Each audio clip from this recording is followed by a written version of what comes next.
So here's the thing, you're bad at PvP and you barely win a game on Hive Skywars and everyone calls you a noob. I mean, that's why you're here, right? But you're in luck since you've found this very helpful video because this video will guide you on how to improve your gameplay.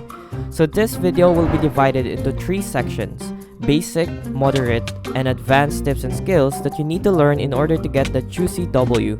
These sections are based on the risk level and difficulty of the tips that I will provide. So here's the basic tips that I will discuss in this video. The first one is preparation. The thing about Hive Skywars is they have this cooldown called warm-up that gives you a time limit to get prepared before getting your ass kicked. So get the best gear, mine all the ores at your island, and hide. Whoa, just kidding. So here's what you're actually gonna do. Loot all the chests at your island, mine these 3 valuable ores, which is diamond, emerald, and redstones, that will give you a lot of advantage in the game. After getting all the necessary gear, make sure you are prepared because as soon as the warm-up ends, the next step comes in, which is going to middle. Get to the middle island as soon as possible because that's where the powerful items are located. This will help you dominate all the remaining players and guarantee your victory.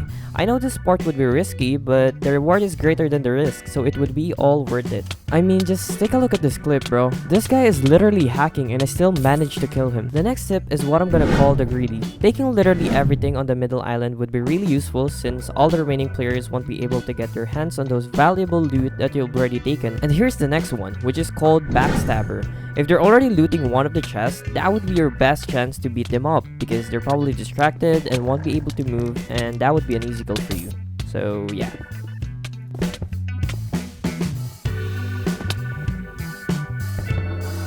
For the last basic tip, I know most of the players that has experience have heard of this already, but let's give a chance to the ones that haven't heard of it. So this is called extra hearts. Remember when I told you to mine redstone? The thing about mining redstone is they only give you a limit of 5 hearts, and this tip allows you to surpass that and have 2 more extra hearts, which is possible by eating a golden apple with 5 extra hearts that you already have. Make sure you have 5 extra hearts since this wouldn't really work if you have less than 5.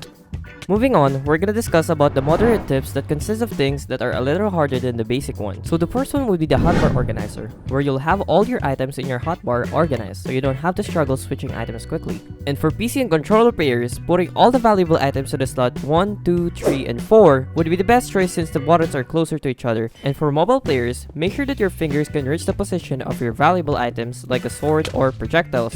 This tip would be hard to get used to, but trust me, it's all worth it. Moving on to the next one, which I'm gonna call the rusher. This part would be really risky, but trust me on this one.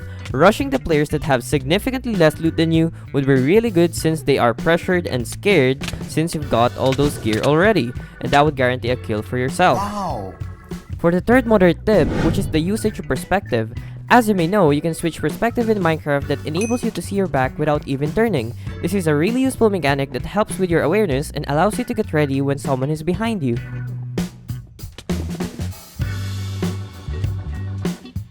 And the last moderate tip, which I'm gonna call the cleaner. I think you guys are familiar with this already, and I know it's disrespectful, but assessing the situation and looking for the right timing to get back to the middle island is a smart way to win a fight since those players are already under half health where you'll have a considerably amount of advantage.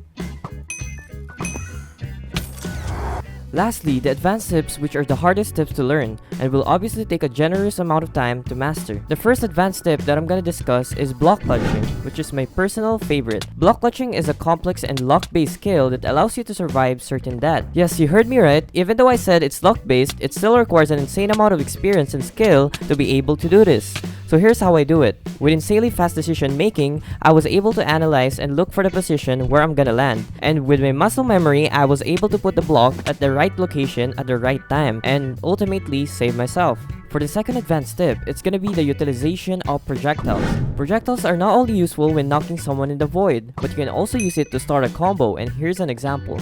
Now do you see how easy it is to start a combo with the help of projectiles? You can use different projectiles like a bow and arrow, but a snowball is the easiest to use and you can usually get it at the middle island. And for the last advanced tip is block placement. This is where you play smart with the blocks in your inventory, and yes, blocks isn't just for bridging but also a useful tool that you can use in many different scenarios, and it can actually give you an advantage if you can use it properly, just like these clips that I'm gonna show you.